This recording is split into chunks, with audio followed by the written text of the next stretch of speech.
प्रोडक्शनक प्रस्तुति।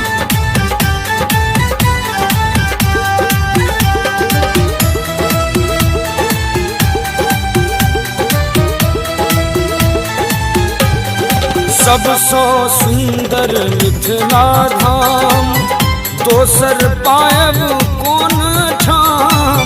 सबसो सुंदर मिथिला धाम दोसर पायब कोन ठाम। दुल्हा दुल्हन सीताराम जनकपुर में।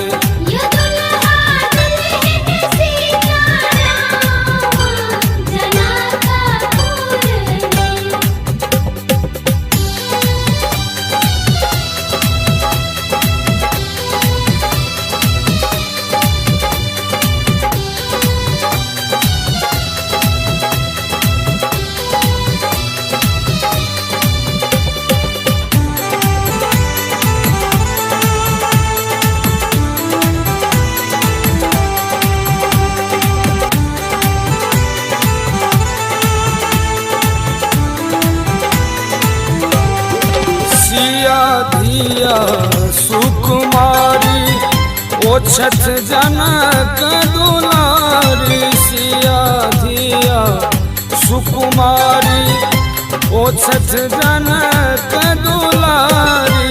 राम जी कैलन ससुरारी जनकपुर में।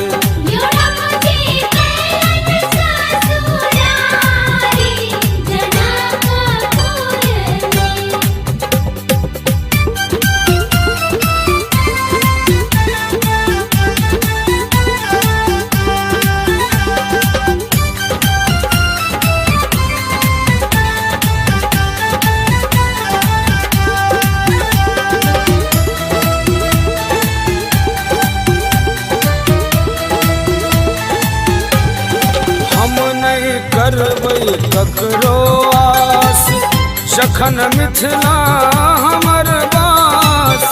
हम नहीं करबै ककरो आस जखन मिथिला हमर बास।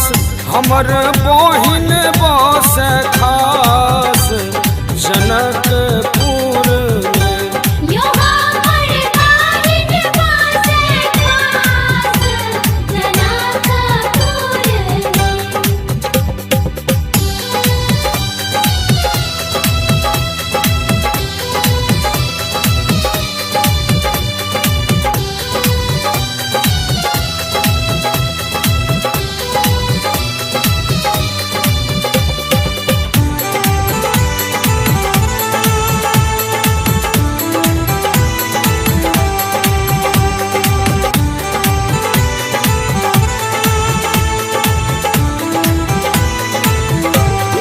करबै गंगा स्नान धरब जुगल मूरत पर ध्यान।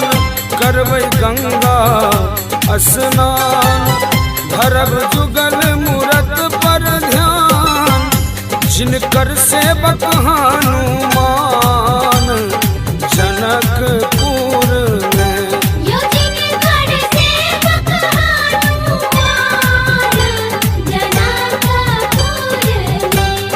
सबसो सुंदर मिथिला धाम दोसर पायब कोन ठाम।